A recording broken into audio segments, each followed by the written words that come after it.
Assalamualaikum. Narito ang ANE Balita sa araw na ito.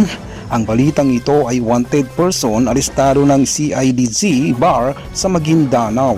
Napasakamay ng mga operatiba ng CIDG BAR ang isang wanted person sa paghahain ng warrant of the arrest sa Barangay Kiabling, North P, Maguindanao del Norte, pasado alauna ng hapon, araw ng Miyerkules, March 27.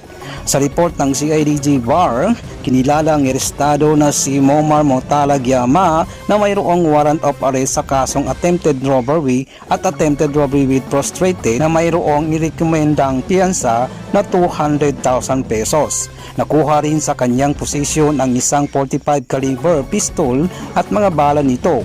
Nasa kustodya ng CID BAR ang suspect at nakatakdang iharap sa korte ng issue sa kanya ng warrant of arrest upang masimulan na ang paglilitis ng kaso.